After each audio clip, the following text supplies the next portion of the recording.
Hi, I'm Real-Time FPV, and this is the Hakko FX888D soldering station.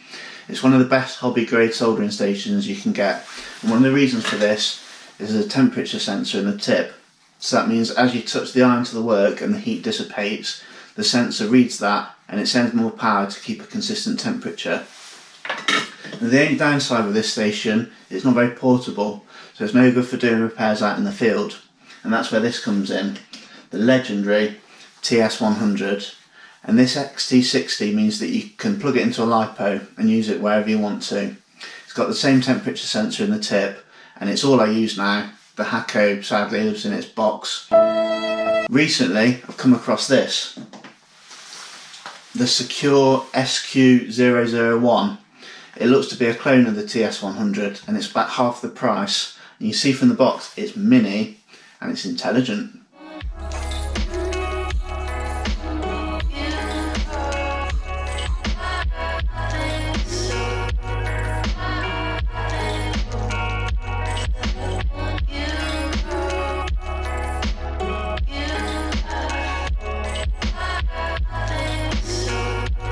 I'm not going to go into the technical details of these irons, but I will say they both run the same firmware, both have a ground connection, and most importantly both have the same safety features.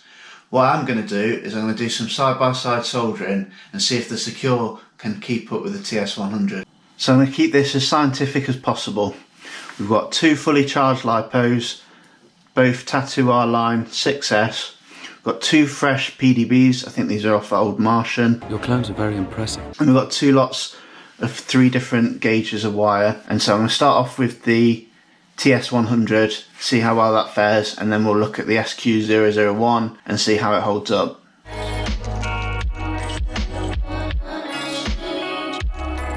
What's amazing about the TS100 is how quickly it heats up. So if we plug that in, press the button,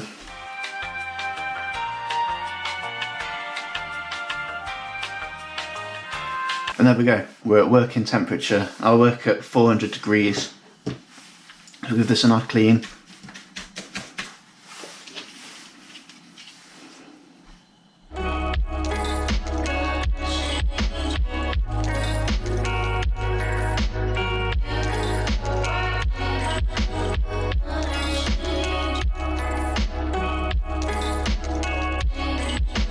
Lovely. Move that over there. And we'll start off with the signal wire. This should be pretty easy, it's a very small wire.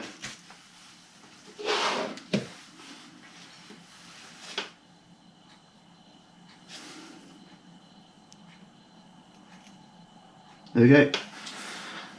And the motor wire.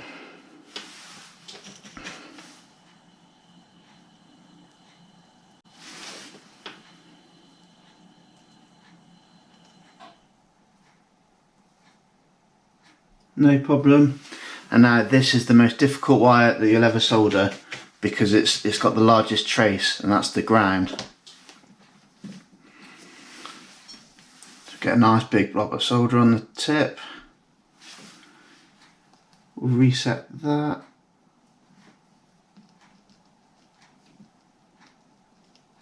And then we'll just hold that till it all flows.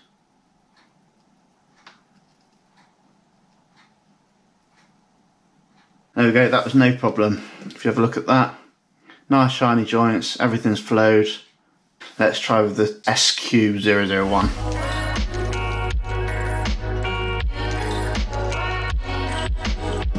Already I don't like this stand, this is so we'll use this one. Press the button.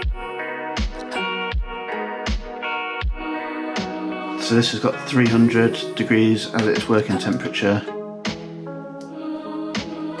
So we'll go, take that up to 400.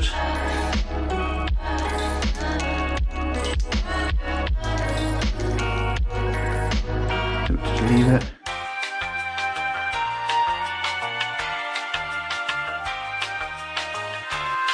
It's there.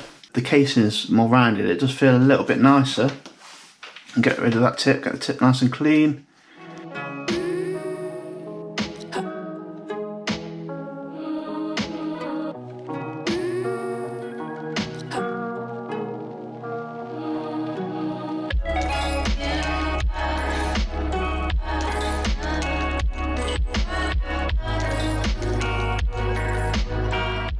start off with the signal.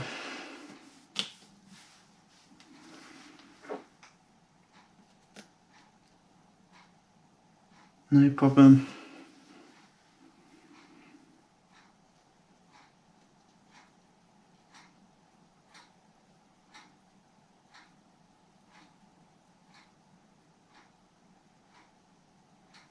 Motor wire, no problem. Now the real test, fresh tip.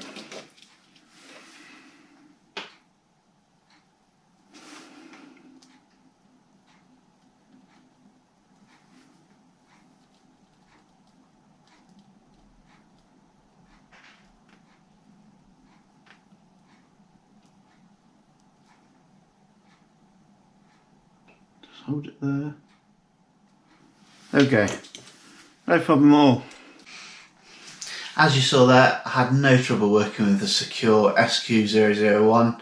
I think it's a very capable little soldering iron. I don't think there's any reason why you should pay the extra money for the TS100. Sequre have even brought out a nice little mains power supply, so you don't have to rely on a LiPo battery. So save yourself a bit of money and get the Sequre. Thanks for watching, see you next time.